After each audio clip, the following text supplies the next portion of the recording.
ગુજરાત કોંગ્રેસના અમિત ચાવડાના પદગ્રહણનો અમદાવાદ ખાતે ભવ્ય કાર્યક્રમનું આયોજન કરવામાં આવ્યું હતું, જેમાં ઓલ ઇન્ડિયા કોંગ્રેસ સમિતિના ગુજરાત પ્રદેશ કોંગ્રેસ સમિતિના પૂર્વ અધ્યક્ષ શક્તિસિંહ ગોહિલ, જગદીશ ઠાકોર, સિદ્ધાર્થ પટેલ, ગુજરાત વિધાનસભાના નેતા તરીકે નિયુક્તિ પામેલ તુષાર ચૌધરી સહિત કોંગ્રેસના ધારાસભ્યો, નગરસેવકો, પદાધિકારીઓ તેમજ કાર્યકર્તાઓ અમિત ચાવડાના પદગ્રહણ કાર્યક્રમમાં ઉપસ્થિત રહ્યા હતા.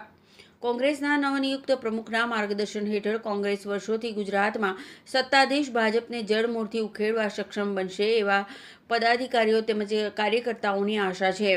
હવે આવનારો સમય જ બતાવશે કે નવા પ્રમુખ કે નવનિયુક્ત પ્રમુખના ઠાલા વખાણ છે કે પછી તેમની રણનીતિ ખરેખર ભાજપ સામુ કોંગ્રેસને ઊભું કોંગ્રેસ પરિવારના બનશે.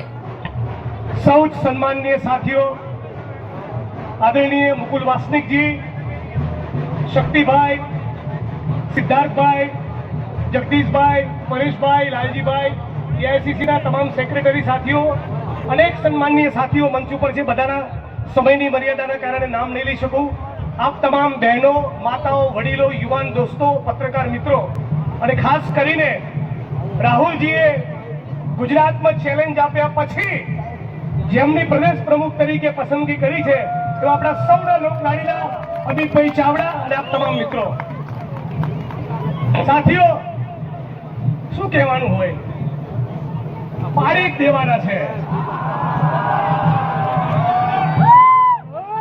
જયારે બોસે કહી દીધું હોય પાર્લામેન્ટના મંચ ઉપરથી કે પાડી દો, તો આપણે પણ આજે સંકલ્પ કરી દો કે ગુજરાતમાંથી 2027 માંથી ભારતીય જનતા પાર્ટીનો એકડો ભૂસી નાખો, એનો સંકલ્પ કરીને આજે છૂટા પડવાનું છે.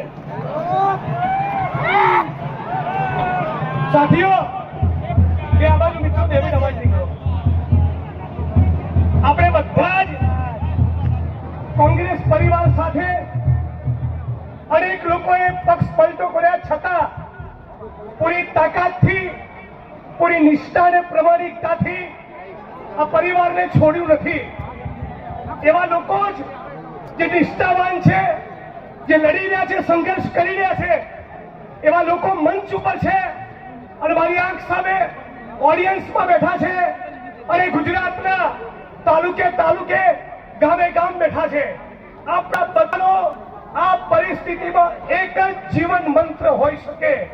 જે પણ છો, જે પણ મોહલ્લામાં છો, જે પણ તાલુકા છો, જે પણ ગામમાં છો, રાહુલજી કીધું એ પ્રમાણે ડરો મત અને લડી લો. છેલ્લા શ્વાસ સુધી લડી લો. આ ગુજરાત એ ફક્ત ભારતીય જનતા પાર્ટીએ, આરએસએસે જે કોમવાદની લેબોરેટરી બનાવી, જે પૂંજીપતિઓ માટે સંસાધનની લૂંટ મચાવી, એ ફક્ત આરએસએસ, બીજેપીના લોકોનું કે ફક્ત પૂંજીપતિઓનું નથી.